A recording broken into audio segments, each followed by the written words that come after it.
사랑의 샘 평화의 소리 KCR 11시 종합뉴스 365 헬스 마량기 베일로 변호사 윤영준 JP 에듀케이션 EL 디자인 전망 좋은 창 JMP로 이완상 변호사 공동 제공입니다.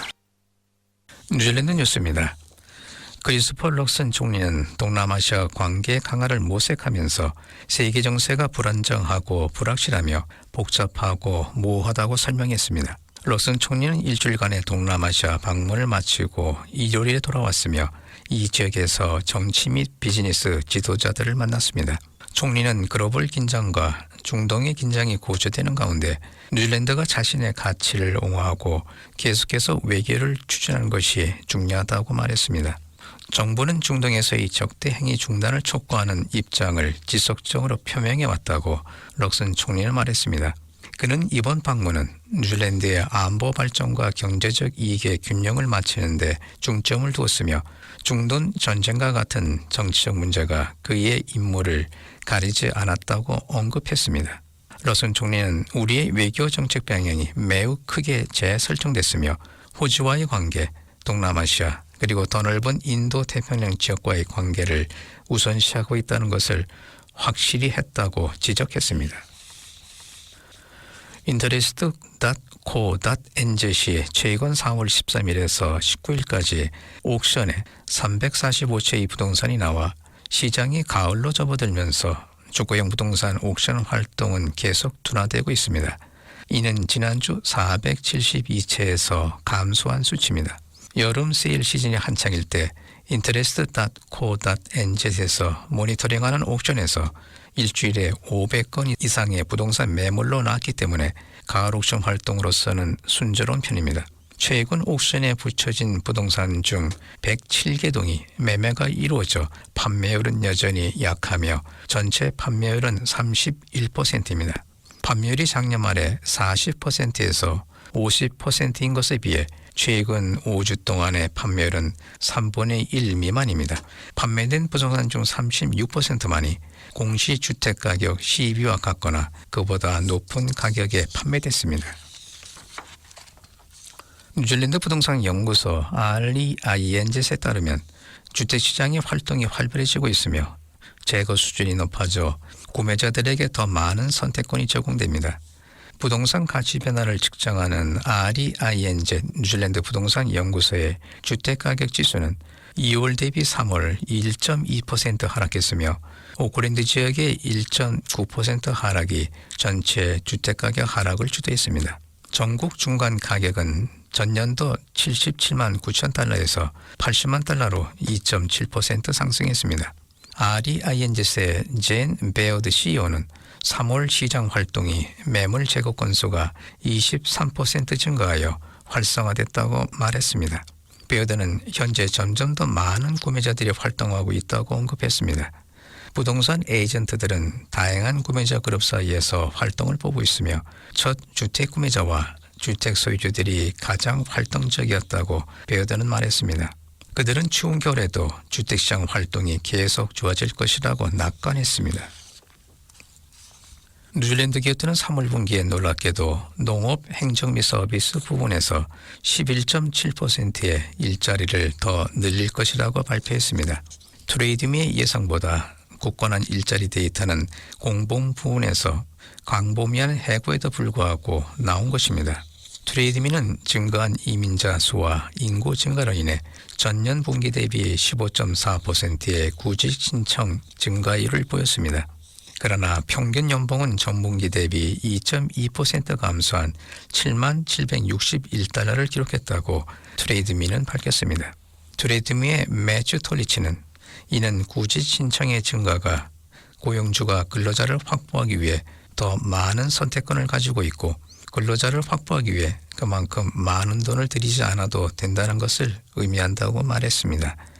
그러나 정부 부처에 광고된 일자리는 전년 동기 대비 77.2% 감소한 반면 웰링턴의 평균 급여는 전분기 대비 3.3% 감소했습니다. 뉴질랜드 통계청에 의해 측정된 뉴질랜드의 공식 실업률은 12월 분기에 4%였습니다. 3월 분기의 데이터는 이번 달 말에 발표될 예정입니다. 경제학자들은 키위 가구들이 2025년까지 재정적 압박을 느낄 것이라고 경고하고 있습니다. 인포메트릭스는 최근 경제 전망에서 뉴질랜드 가정과 기업들이 내년 중반까지 비용과 지출을 면밀히 주시해야 할 것이라고 지적했습니다. 이 같은 전망은 여전히 강력한 국내 인플레이션 수치가 빠른 시일 내의 기준 금리 인하에 대한 희망을 꺾은 지 불과 며칠 만에 나온 것입니다. 인포메트리스의 수석 경제학자 브래드 울슨은 현재로서는 금리 인하가 더 오래 걸릴 수 있어 아마도 올해 11월쯤에야 금리 인하를 시작할 수 있을 것이라고 언급했습니다. 또한 경제 연착륙에 대한 희망이 주택시장 스트레스와 실업률 증가로 사라지고 있고 경제가 여전히 큰 역풍에 직면해 있다고 말했습니다. 중앙은행이 여전히 높은 수준의 인플레이션에 대해 걱정하고 있다면 이 모든 것이 금리나 카드가 특별히 빠르게 적용되지 않을 것이라고 덧붙였습니다. 인포메트릭스는 올해 3월까지 4%까지 냉각됐던 연간 소비자 물가 상승률이 2025년 초에는 다시 중앙은행의 목표치인 1에서 3% 범위 내로 떠들 것으로 전망했습니다. 이번 주 초 교육부는 200개 이상의 공석을 포함해 565개의 일자리를 해고할 것을 제안했고 오랑기 타마르키는 70개의 공석을 포함해 447개의 일자리를 해고할 것을 제안했습니다. 교육부의 한 직원은 수요일 전체 회의 전에 해고에 영향을 받은 팀과 관리자가 협의되지 않았다고 말했습니다. 한 직원은 공공부문의 웨이스트, 낭비를 줄이는 것에 대한 총리의 발언에 특히 화가 났다고 말했습니다. 이번 주 발표 후 크리스토퍼 럭슨 총리는 뉴질랜드인들은 우리가 낭비를 줄이고 낭비적인 지출을 끝내기를 기대하며 실제로 일선 서비스인 공공 서비스를 우선순위에 두기를 기대한다고 말했습니다. 그 직원은 그것이 불공평하다고 말했습니다. 그는 우리는 낭비가 아니며 감히 우리를 그런 식으로 언급할 수 있느냐고 반문하면서 우리는 인간이며 교육부를 위해 지치지 않고 일한 사람들이고 오랜 시간 동안 우리는 여러분을 위해 헌신하기로 약속했다고 말했습니다. 우리는 총리가 그렇게 경솔하게 표현한 대로 삭감해야 할 낭비가 아니며 우리는 먹여야 할 가족, 청구서, 모기지 또는 임대료를 지불해야 하는 인간들이며 그러나 이제 그렇게 할 수 없는 사람은 결국 아무것도 없게 되고 노숙자를 두려워하게 될 것이라고 말했습니다. 이전 정부와 현 정부의 비용 절감 지시에도 불구하고 부서 인력은 지난해 마지막 6개월 동안 4.1% 늘어났습니다. 에어 뉴질랜드 시카고 항공편이 엔진 문제로 운행이 중단됐습니다.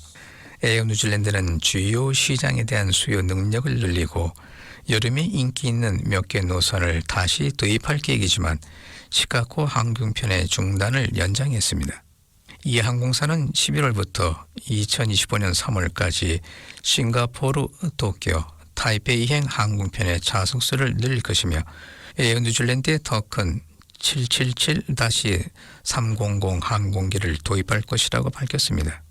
777-300 항공기는 그들이 교체한 787 항공기보다 더 높은 비율의 프리미엄 좌석을 포함하고 30% 더 많은 화물 능력을 가지고 있습니다. 또한 10월부터 호바트와 서울로 향하는 2개의 계절 노선을 다시 도입합니다. 그러나 10월부터 재개될 예정이었던 시카고 서비스의 일시 중단은 보잉 787 항공기가 새로 인도될 것으로 예상되는 2025년 하반기로 연장된다고 밝혔습니다. 에어 뉴질랜드는 항공사가 취소로 인해 영향을 받은 고객들에게 연락할 것이며 여행사를 통해 시카고로 예약한 사람들은 여행 일정 변경을 확인하기 위해 여행사에 연락해야 한다고 말했습니다. 지금까지 전해드린 뉴질랜드 뉴스는 뉴스헙, 원뉴스, RNZ, 뉴질랜드 헤럴드, 스토프, 인터넷 co.nz에서 간추렸습니다.